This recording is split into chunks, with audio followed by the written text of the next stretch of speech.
crafty friends, it's Wens here from Crafty Kiwi Mama. I've got a putting it together make to share today. I've got a gorgeous paper. It's a Whimsy Stamps paper from, sadly now, a retired set, but it was their Sugar Skulls set of paper, which has an amazing range. Day of the Dead is what the paper pack is designed after, and it's got some really cool sort of sugar skull imagery in it. And I found a really cool page that I think will work really well with a little character that I coloured up. This little character here is a Lily of the Valley character. They've started doing some more digital stamps recently, and this is a brand new release from them. And it's a little character that's obviously a Grim Reaper character, and I just thought he was so cute the way that he was done.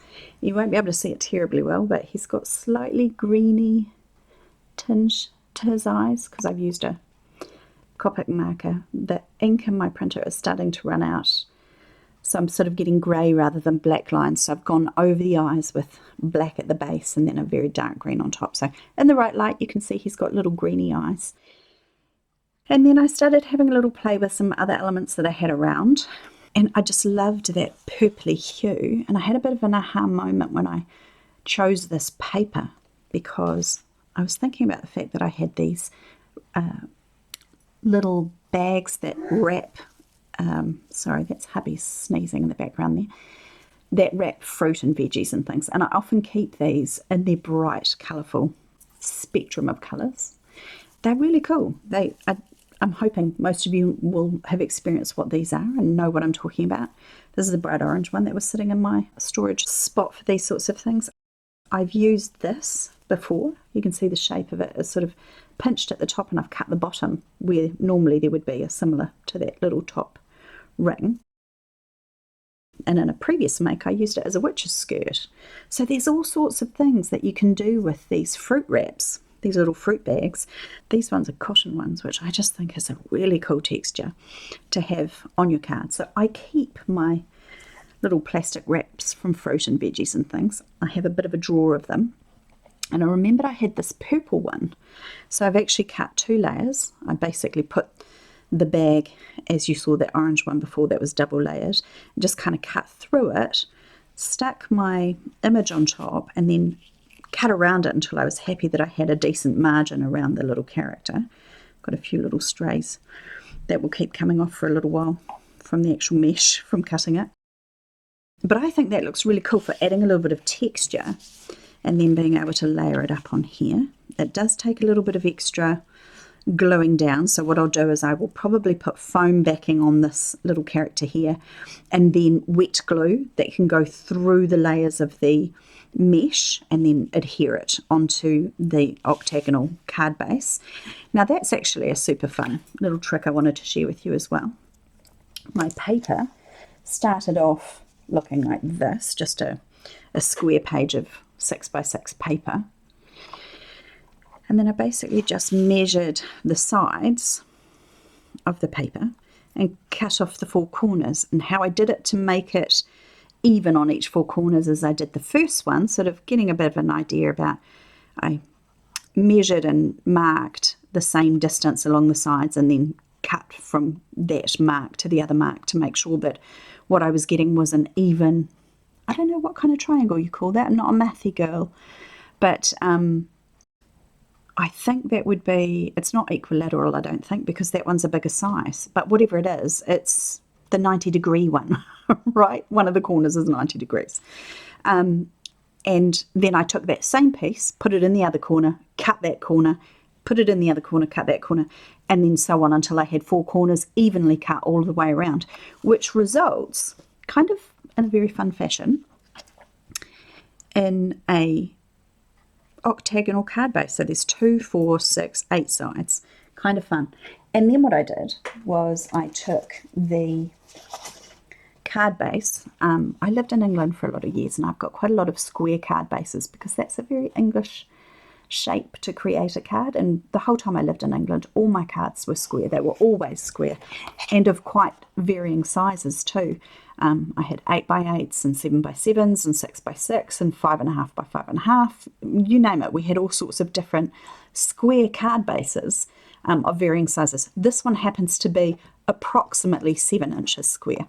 So this is it unfolded, opened out, and then what I did just a few minutes before turning the recording device on was to basically take this, figure out which was the top, and then butt that against the top, and then using this as my base, which is why I had that little bit of folded tape on it before, I adhered it down onto the base of my white card, and then I basically trimmed as evenly as I could all the way around to make the white card base for this card. So that was my starting point, was just a 7x7 card base, and with my 6x6 piece of paper or cardstock, patterned cardstock, created my octagonal card base, just trimming the corners off, following what I had done with that. So yeah, if you're interested in that little tip, I think it's quite a fun one for creating a really simple octagonal shaped card, which, you know, kind of fun for Halloween and something a little bit different. So I'm at a stage now where I need to stick down these little pieces. So I'm going to go and grab my tape and I'll be right back. This is a cool foam tape, 2mm deep, and probably, it's not quite half an inch wide. I'd say that's more like 1/3 of an inch. Anyway, it's perfect for what we're going to do today. So I'm just going to throw down a bunch of tape into the middle of this little character's reverse of the design. Just going to open up my snips and just snip off a few to fill that space relatively nicely. When I do that, where I've shaped it so that it sort of goes in one direction or another, I always make sure that I put it on the opposing side so that the angle works on that side. You'll see what I mean in a minute. So I'm putting it now on that side so it fills that angle properly, and then that'll be the right angle to do that side. Not sure how coherent I am sometimes during my videos. I actually find it really difficult to work and think about what I'm saying. These little snips are from scrapbook.com, and I find them really handy for fussy cutting. I try not to use them for my double-sided adhesive because it gums up the blades, and they're really, really sharp. Got a good sharp tip on them for fussy cutting. And that was what I did with my little character, which I seem to have misplaced in the process of all of this. Oh, I'm being really thick. I didn't fussy cut this one. I'll show you what I was talking about and why I had a little brain burp just then. It was because I've been fussy cutting some other ones. I've coloured up these characters. These are gorgeous. I think I said a moment ago, Lily of the Valley characters. There's this little guy who we're going to call Frank. I don't know if he's a Frankenstein character. He's missing the little cogs on the side of the neck. He could actually be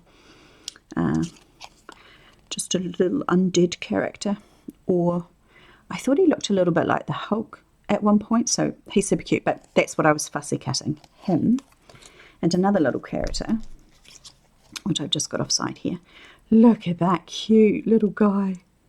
I just think that's so adorable, and I'm so happy with how that red came out, all that colouring, really beautifully. Pretty happy with that. And then I've also got this little guy here, who is obviously a mummy character. And I think that came out pretty cute too. You can see I've added just a few little highlights with white pen, but otherwise I've used warm greys to colour him up. So I will share these makes with you a little bit later on. Today we're going to focus on our cute little Grim Reaper character. And bear with me a second, I'm just going to pause. Okay friends, I'm back. Sorry about that. So I've glued on the base for this. I have added a little bit of glue, which has kind of disappeared. It's starting to dry already, with the mesh on top, so that when I put the top layer on, it's all going to fit together nicely. I'm going to add a little bit of glue on this. This is not so much for float time, which I've talked before in previous videos. This is actually more to make good contact through the mesh with the paper underneath.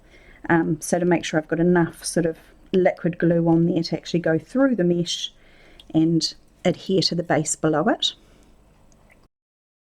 The foam will do that a little bit, but not as well as wet glue will. So, oops, my hair's sticking to everything.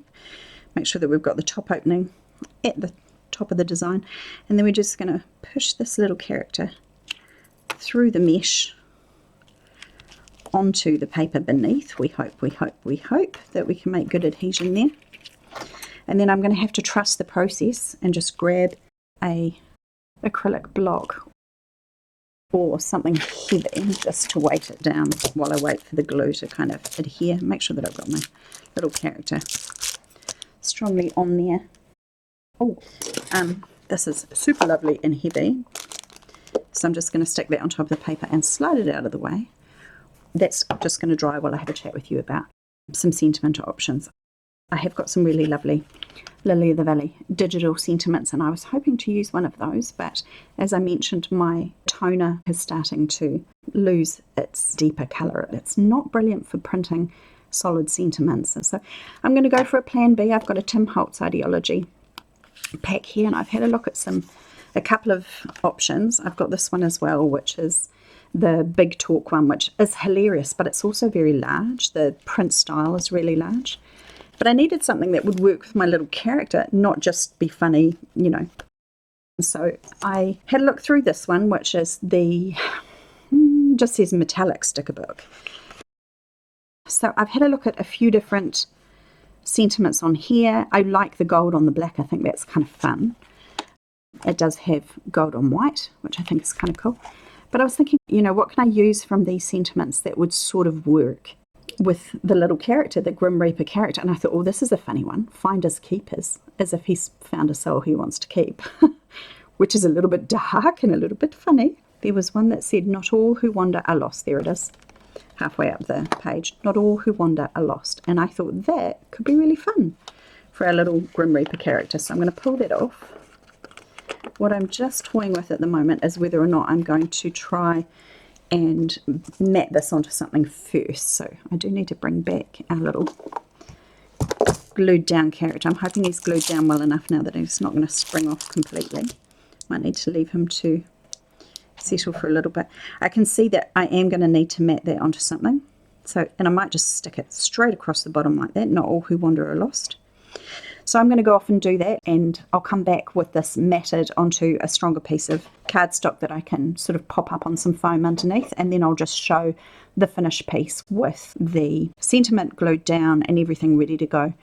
So thanks for watching today, guys. I hope you'll join me again for another crafty adventure. Have a fantastic day.